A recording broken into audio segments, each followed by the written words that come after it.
Now, seeing as we're in Rochester, I'm going to take the chance to talk about the Second Barons' War. So, what was it? Well, the First Barons' War was under King John, the man who signed the Magna Carta, who was at war with his barons. You'll get no prizes for guessing that one. And he was supposed to be the big, bad, evil King John. That's why there was only ever a King John. There was never a King John II of England. Now, his son was Henry III. In the 1260s, Henry III would find himself in major conflict, just like his father, with the barons. And that's where we would see the Second Barons' War. So the two Barons' War took place within the same century, father and son. Now, there was another incredibly interesting person, another massive name around during the time, and that was Simon de Montfort. And he meant business. He was a serious soldier who'd come over from what we now know as France to seek the position of the Earl of Leicester. His mother had a right to it, and he sought that position, and King Henry III graced him with the position. So over he comes. His father was a militant Catholic. He had seen his own father killed on a crusade. So Simon de Montfort was a militant Catholic himself. He aspired to be like his father and had no time for outside influences. The first act that he performed as the Earl of Leicester was to ban outsiders, what he saw as migrants, and the Jewish community. And he didn't just do it for his lifetime, he said for his lifetime and all lifetimes to come, showing his militant nature immediately. He also went up and down the country doing this and was known to slaughter quite a few of those who he saw as outsiders. He was nothing like Henry III, who was far more forgiving, far less violent, and far less savvy militarily. Henry III's son, Edward I, can certainly be credited with being the military savvy one, but Henry III, he, like his father, was put into the difficult position of having to seek money to continue a war in France that he wasn't really equipped to deal with.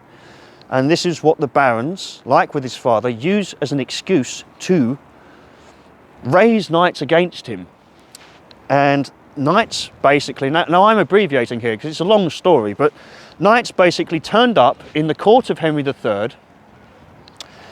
and made demands. Now, before this happened, Simon de Montfort had actually married the king's sister, and there's a little bit of a scandal behind it because the story goes that his sister was actually already pregnant before the marriage, which means the king had to allow it, which would explain why the angry barons were actually left out of the decision. And leaving barons out of such a decision is a massive problem because who you marry is important to everyone, because if your whole family line is killed off and then you've got one person here that has been married in without being properly checked, next thing you know, they could be the heir to the throne. And that's a very dangerous reality.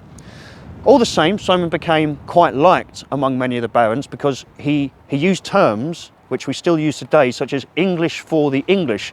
It's him that's credited with this, just like he's credited as being the father of the House of Parliament.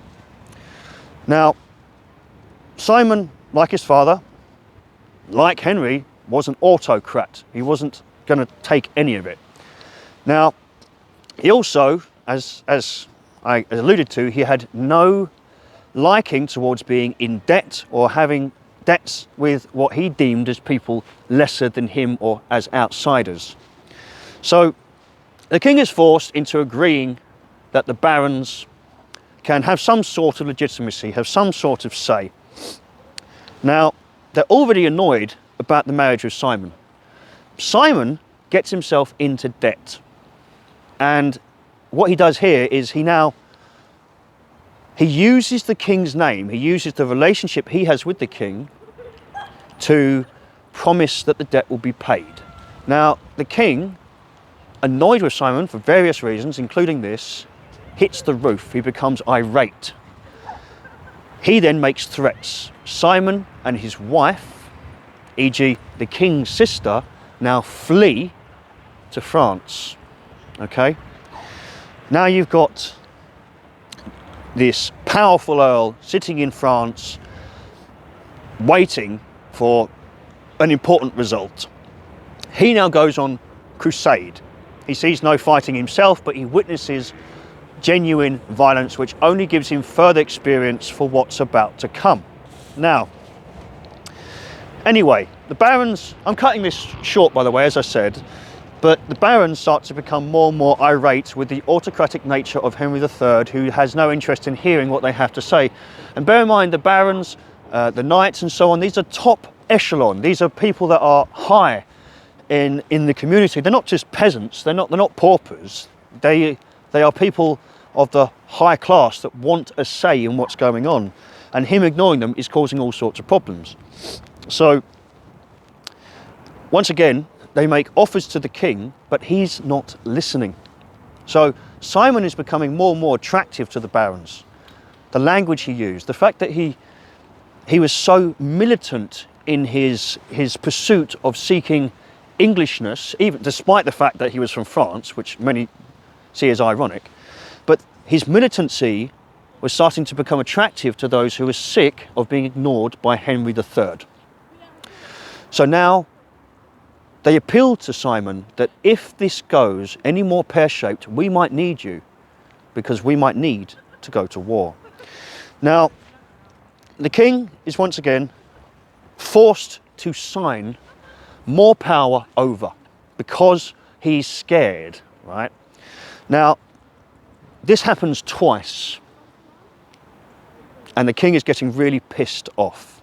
So what does he do? He writes to the Pope. Now, he writes to the Vatican, and the church then gives him permission to relinquish his oaths. So everything he's just said to the barons now gets thrown out the window, and they just have to put up with it. This drove them up the wall. They then the barons then go to France to seek advice, but the advice falls in favour of the king, despite them promising to take the advice and the mediation. It falls in favour of Henry III. So now Henry III is convinced that he is safe as houses, because he's had the Catholic Church and he's had France, Catholic France, both say that he should be in charge. But Simon and the barons were having none of it. And this is where we lead up to the Second Barons' War.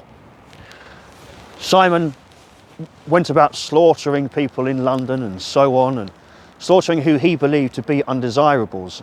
And one of the main points of this for me is that it's a genuine civil war. When we put words like "the" in front of things, such as the Civil War, the Parliamentarian Civil War, then it sort of puts this idea in our mind that it's the only one. When you put "the" in front of something, the Civil War, well, there's been untold amounts of civil wars, the Barons' Wars, the Peasants' Revolts. So why is it that we use the word "the"? Because what that is very dishonest, and it separates our idea from just how many battles there's been between the populace, the populations of the British Isles and Europe and the world in general. Simon de Montfort would meet Henry at several occasions, but would beat him at the Battle of Lewes, where he took both Henry and the future Edward I hostage. Now Simon was in charge. He set up a new parliament. He created a new world, and the type of parliament that he created has existed all the way until today. Now, once Edward had been truly put into captivity, he was given some privilege, after all, they were royalty, and he escaped. Now, the way he escaped is supposed to be particularly interesting. Apparently, he was allowed to ride horses on his land. and he asked for 4 horses to be brought to him, and the person who was guarding him watched him ride 3 horses until they were tired, and then he jumps on the 4th horse and takes off so that his guard and guards have no horses to chase him on because he's just tired out the other 3 horses. Whether that's true or not, I don't know, but it's fascinating if it is. I'm sure a few campfires have told that one over the last few centuries. Now, what does he do? He heads to Wales, where loads of royalist supporters are very happy to see him. He then raises an army and once again does something incredibly cunning. Now, he attacks one of the army regiments of Simon de Montfort and steals Simon's banners. So Edward I is clearly far more shrewd than his father, Henry III, who's in captivity. Edward tells his men to wear the banners and uniform of Simon's army. Simon, being very militarily clever, then walks straight into a trap. He allows the opposing army, who he thinks are his relatives, to surround him. And by the time he realizes what's gone on, it's too late. When Simon was eventually caught up with, he was torn limb from limb and punished for everything he'd done. Strangely, he shared very similar views to Henry III and Edward I, as they both passed many, shall we say, anti-immigration acts and acts against outside influences, and they were all very aligned on loads of things, and that's why it's so strange, and it really is a true civil war. And the siege that took place here at Rochester was a short one. It wasn't like the one with John, and but both were successful. Both John, who took the castle, and his son were successful, but when Henry actually defended the castle, it was taken for a short time by Simon de Montfort's army, but they were chased out, and when they found out that the royalist army were on their way, they fled, until obviously being caught up at the Battle of Evesham, where it all came to a crashing end. This has been pretty brief, not brief enough for some, but I'm sure if you are knowledgeable on the topic, you'll know of all of the interesting bits that I've missed out.